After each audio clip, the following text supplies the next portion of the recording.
Hi, everybody. Thanks for coming to our talk today. My name is Jason Gullifer, and I'm a postdoc at McGill University. And on the left is my co-author and mentor, Deborah Titone. Today, I'm going to talk to you about bilingual language experience and proactive control. Cumulative experience in juggling two or more languages is thought to adapt neurocognitive abilities over the lifespan. However, in this research domain, there are many variable results, with a lot of positive effects and also null results, particularly when we consider the behavioral level in young adult samples. This has thrust bilingualism headfirst into the replication crisis, with researchers arguing that positive results are due to things like publication bias and small sample sizes. However, sample size isn't everything. In a recent population study with over 11,000 participants, it was found that there are no differences in executive control abilities when comparing groups of monolinguals and bilinguals. However, while this study had well-validated measures of executive control, the measures of bilingualism left much to be desired. So they included a 1 to 2 item self-assessment of how many languages were spoken by the participants. This is not sufficient to provide an accurate characterization of whether participants were bilingual or monolingual, and it misses out on several core constructs of language usage.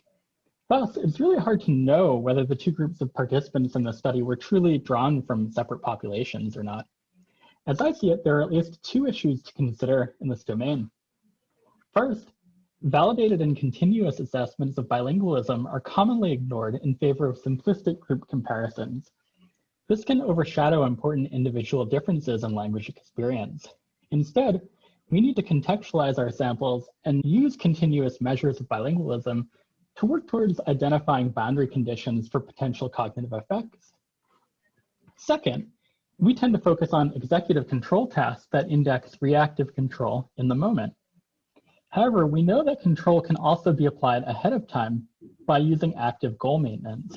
And active goal maintenance is a construct that's thought to be specifically tapped by and strengthened by bilingual language experience. So to get at the first issue, I've been working to kind of assess this construct of what we call the social diversity of bilingual experience. So if you take, for example, the 3 speakers here, they all know French and English, but they use their languages in drastically different ways throughout their environments. So on the left-hand side of the screen here, we have this person who knows 2 languages, but never really uses them in the same context, right? So he's more of a compartmentalized or single language context bilingual. And if you compare over here, we have these 2 individuals who know 2 or more languages, and they use them all the time throughout their different domains in their lives. And so it's thought that people on this integrated end of the spectrum have greater demands placed on their language and executive control processes, including things like active goal maintenance. And so a lot of these ideas come from the adaptive control hypothesis by Abudalibi and Green. We've been using language entropy to quantify the social diversity in language experience. Entropy is a measure of uncertainty that comes from information theory, and it's a common measure of diversity used in the social sciences. So compartmentalized communicative context is not very diverse in terms of the languages that could come up, and the speakers in this context can be highly certain of what language will come up. This situation would correspond to low language entropy on the left here. In contrast, an integrated context is more linguistically diverse, and speakers will be less certain of what language will come up, corresponding with high language entropy, where all the languages are equipotent in terms of their likelihood. We found that language entropy is related to constructs like language proficiency, brain organization, and proactive control, and others have begun using this measure as well. We can compute language entropy given data about language usage. One type of data point about language usage that we might have comes from language history questionnaires. So questions about the proportion of language usage in various communicative contexts or domains.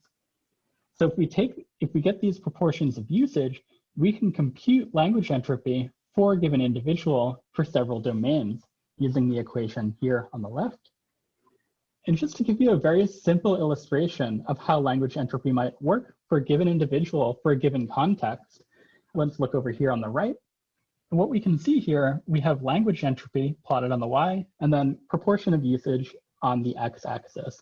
And here we have a bilingual situation where it's only French and English, so the proportions trade off with one another.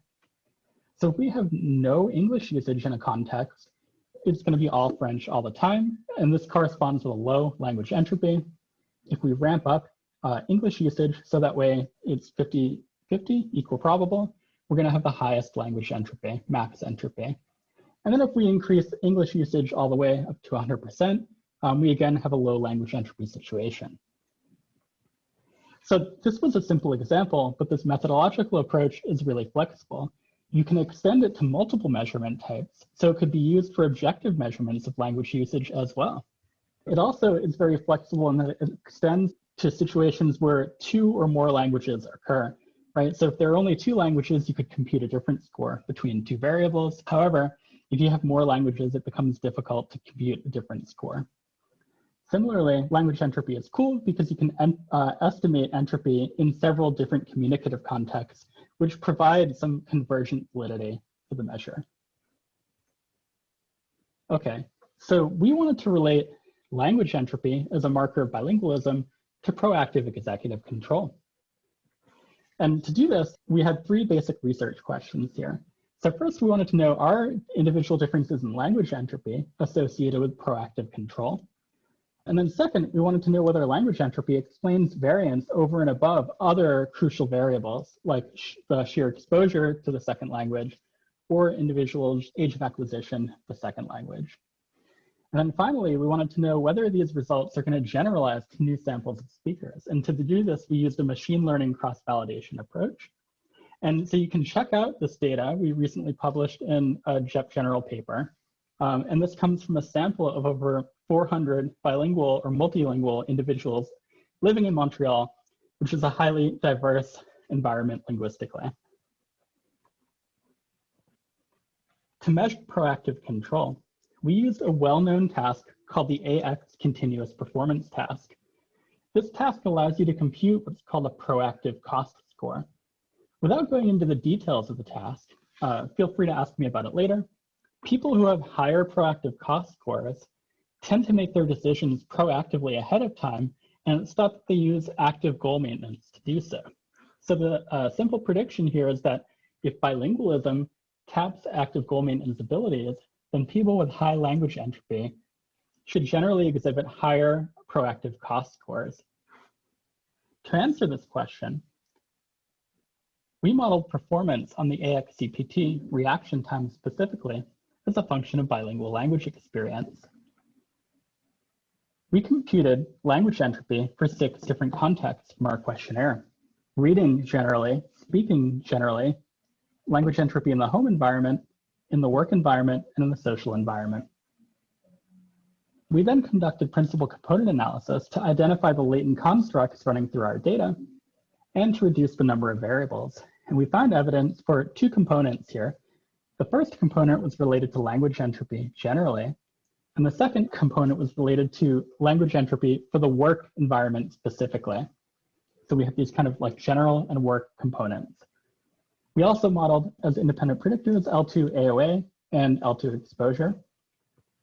We constructed several linear mixed effects regression models for this task data. And our maximum model had 3-way interactions between the entropy components, AOA, and trial type. And we used model comparison to identify the best predictors. So with likelihood ratio tests and AIC, an information criterion approach, they both converged and suggested that the best model included trial type by language entropy interactions.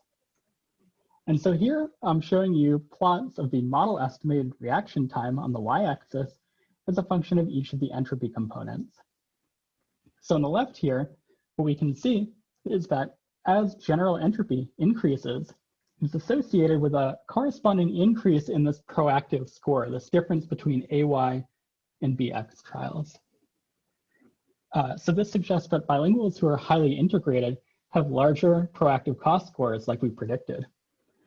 For people who are less integrated, more compartmentalized with lower entropy, they had smaller cost scores. When we look at the work entropy component on the right in panel B here, we didn't find an interaction between trial type and any other variable, but we did see a general slowing as a function of work entropy. So people who had higher entropy in the work environment were slower on all trial types.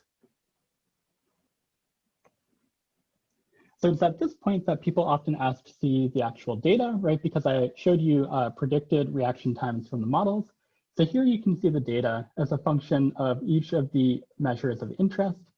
And you can see that the general patterns here, I think, hold in the data. So for general entropy, it seems like this cost score between red and blue increases. We actually see the same thing for L2 exposure and this kind of global slowing here for work entropy, and nothing really for L2 AOA. And if you want to check, we have data and code available online that you can check out. So coming back to the research questions, are individual differences in language entropy associated with proactive executive control? Yeah, it looks like it from this large sample. And this actually corroborates earlier findings from a neuropsychology paper we published a couple of years ago, where high entropy people had higher cost scores and connectivity between associated brain regions. So the second question, does language entropy explain variance over and above other variables?